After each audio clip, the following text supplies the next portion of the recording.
Hey everybody, how's it going? I'm Sethum and welcome back to another video, folks. I am back in Ragnarok again, and this is my old base, my old remade base, so to speak. And I've been talking about this for a while, so what's happening here is all of this is going to go. Now, in here I've got a ton of cryopods and creatures and stuff. I even have the creatures from my How to Tame series that I did for Ark. Now all of it is going to end up getting cryopoded and transferred to Genesis 2. As you can see, I've got a ton of creatures, and this base has a very interesting location. Actually, the location, at least for me, has a very interesting story, so to speak, better said. This was where I first built my first base when Ragnarok was fresh. Yes, so I am on Ragnarok, and this has been my character's home for many years, more or less since the release of the Ragnarok DLC. This is where I brought all of my things from all of my previous gameplays, and so this is going to be the end of this location because we're moving to Genesis 2. I'm going to cryopod everything, but just to kind of show you what I've got around here, and this is going to be a long day, long sad day, to be honest.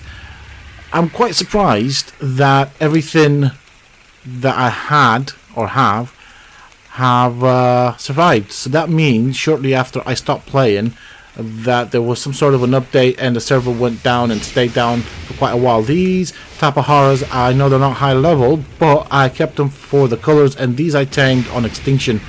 So here we have another wyvern with mutations when I started breeding wyverns. And what I'm most happy about is these guys right here. So we have the Mama Battle Rex, fully mutated. I'm going to show you that right there. I think I did level up this one, to be fairly honest, just as a test.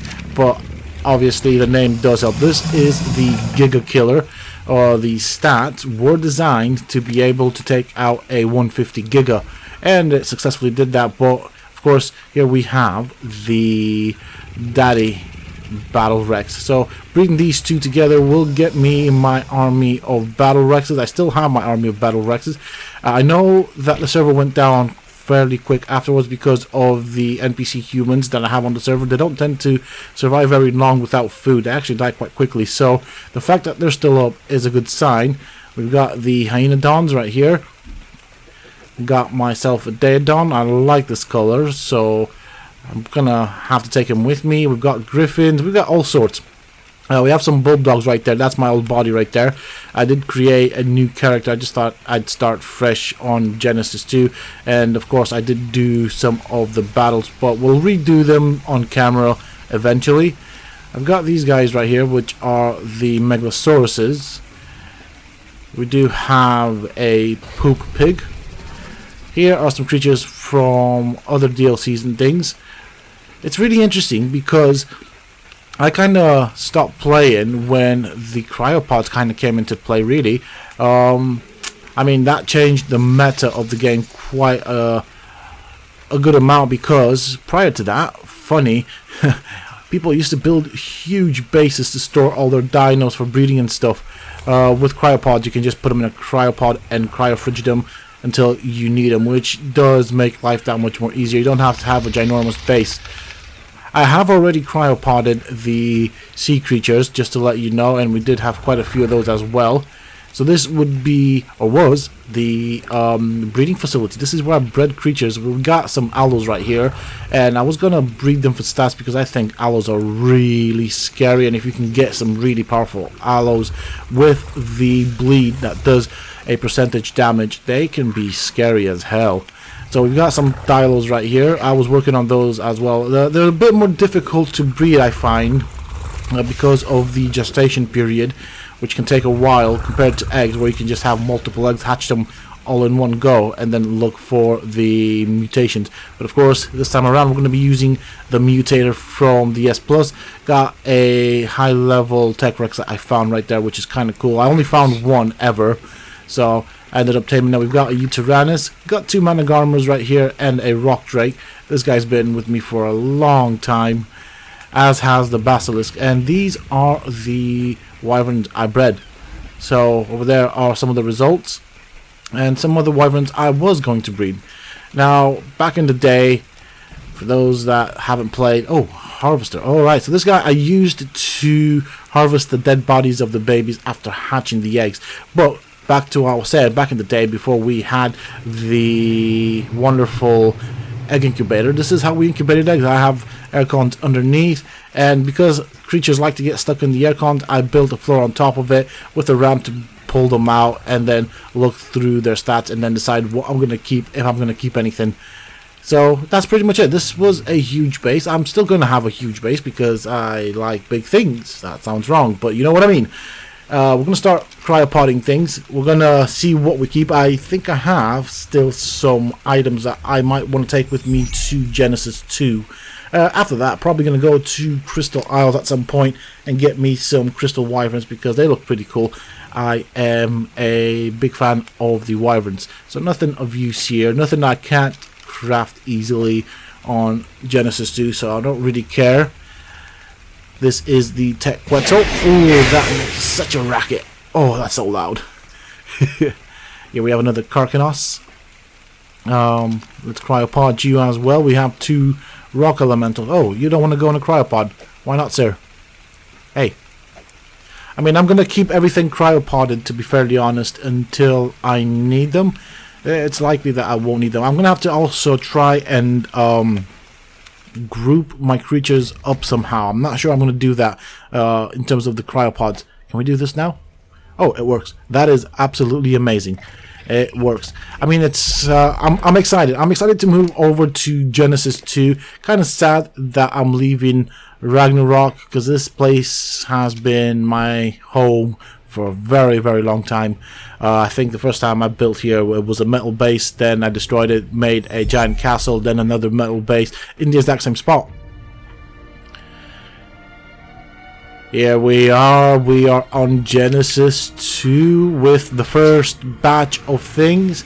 I have cryopotted, or put everything in a cryopotted. Is that even a word? I'm gonna use it. If it's not a word, it is now because I invented it. So be it.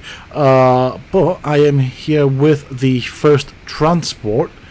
Gonna get rid of these skins. Don't really want them. I need to be careful not to destroy my own chibi that I'm leveling up. I do want them extra levels. It's nice to be home again in our new home. Now, definitely gonna need a lot more cryo fridges. This just will not do in terms of the amount of things that we're bringing over. So let's start placing down some cryo fridges. I'm going to try and keep them lined up just because, well, probably won't be very well lined up, I think. Yeah, that's fine. Details. Alright, like so. And we shift like this. I think this should be enough. I mean, I'm going to have loads of cryopods anyways, so I can always extend my dino storage. It's interesting. I've been playing Ark for such a long time on and off that I have ended up accumulating such a large number of creatures, and I've been transferring them from one server to another, so I do want to keep them. They bring back memories, especially that base. And when I saw the base on Ragnarok, that brought back so many memories. All right, I'm going to dump all this tech stuff. That should help us lose some weight. We still have some cryo fridges left over, so I might use them for some other things. I think I'm going to have cryo fridges on either side, or both sides of the tech Jenny. Just having a look here at what I have, because I'm going to have to rejuggle things around, or rejig things around to... Okay, sheep. Okay, I know what I did with those. Okay, yeah, I'm going to have to rejig things around to make sure that I have some sort of order to them. I might end up even color coding them just to help me out. I could probably fit another cryo fridge there, but I hope I can fit a fridge. That would help. Right, so this will be the gacha cryo fridge. That means owls and gachas will be in here. You never know, they might come in handy. And these guys go back all the way to extinction, so might as well chuck them all in there. Okay, so owls and the gachas. I mean, this is going to take a while. This is just going to be tedious work trying to keep everything all neat and in one place. So I'll see you guys later on in the video when I'm closer to being done, or probably when I'm done with the move. I reckon there's a couple of hours here and a lot of hours of nostalgia as I clear up the base on Ragnarok. Well, it has happened. Look at my base. Look at the state of it. It used to be such a wonderful base. It looks like I have been raided, but I haven't. So I've obviously cleared out everything that I wanted to take with me, and then I just went with the S Plus demo gun around, completely demolishing parts of the base. It's somewhat sad to see you go, but I mean, I have loads of memories with this location. This has always been my base location here on Ragnarok, but on the bright side, we have a better base, so to speak, on Genesis 2, which I'm looking forward to building up and turning it into something nice, something beautiful. I'm going to try and work with the structure on Genesis 2, but this at one point had the biggest base I've ever built until it glitched out because I, of course, used the S Plus structures. So I've learned a valuable lesson from there, and so I'm going to take that on and carry it through to Genesis 2, and I'm going to use mostly the vanilla stuff. But it is a bittersweet day, to be fairly honest. I'm happy that I'm moving, but sad that I'm leaving this place. Alright, so everything's kind of set up. And what I'm going to do here is I've got 3 cryo fridges. So each cryo fridge has about 75 slots, and these cryo fridges are going to be special. Why do you ask? Well, it's quite simple. In these cryo fridges, I plan on putting creatures that you guys name, and we're going to try and slowly make it so that each episode we name a creature at the end of each episode. I've already got a name for a creature that one of you guys suggested, so wait for it, it's going to happen. But of course, to make things a lot more easier for me, I am going to color code them. Now, personally speaking, I do like the color red, so we're going to color code these with red. The red cryo fridges will have creatures that you guys name. Now, of course, first things first, I need to decide on a pattern for the color, really. I think this looks alright.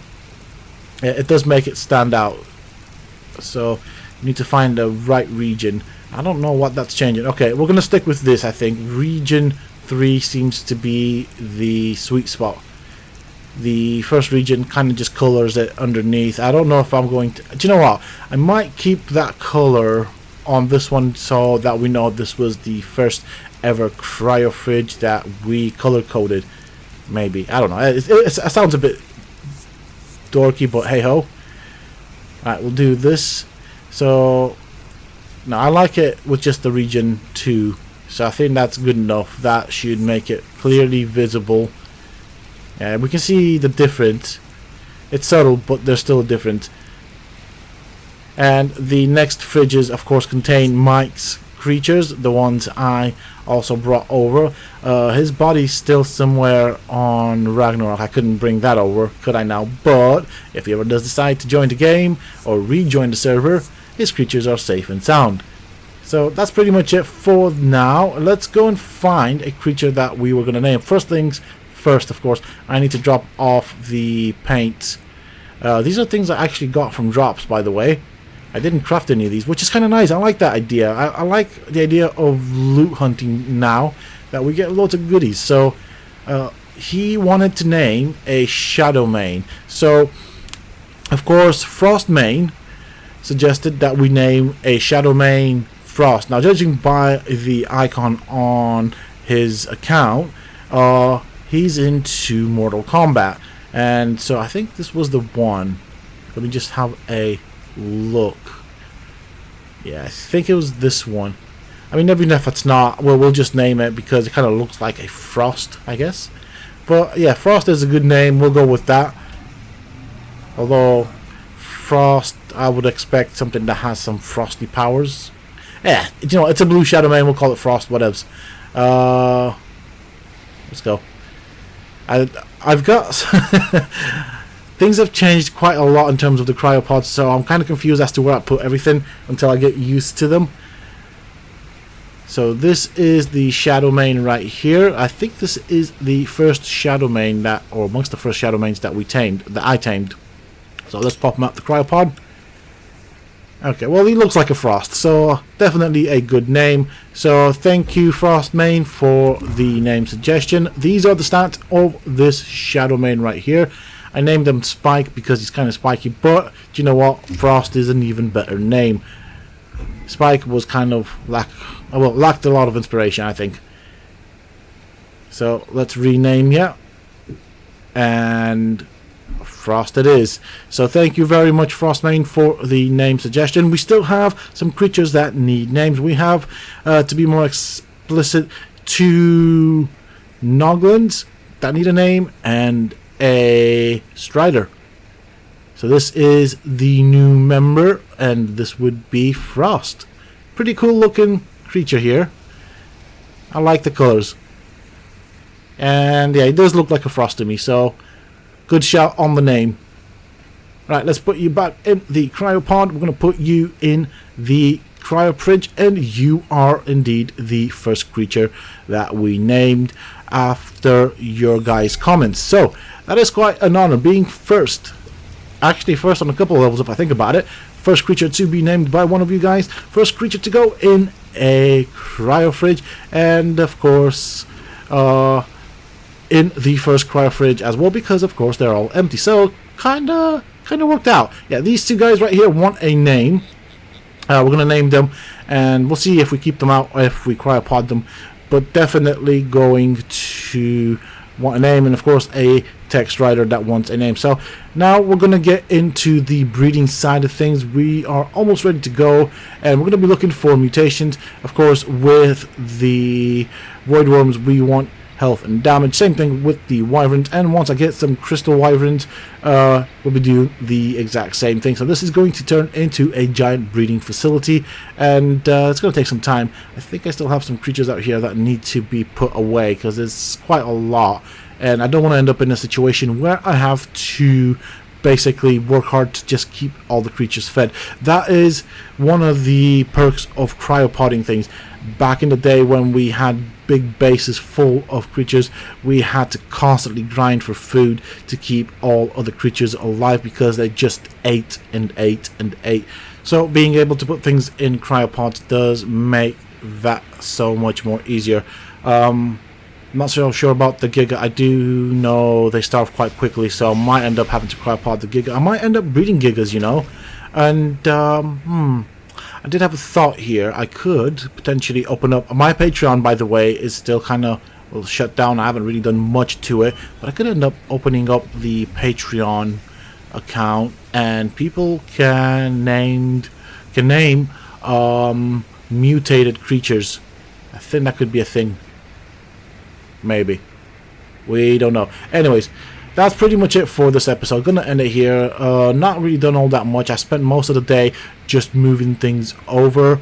I'm gonna finish it off camera with hopefully getting some mutated eggs and stuff. But that is pretty much it for this episode. So I'll see you folks in the next one. Until then, stay safe.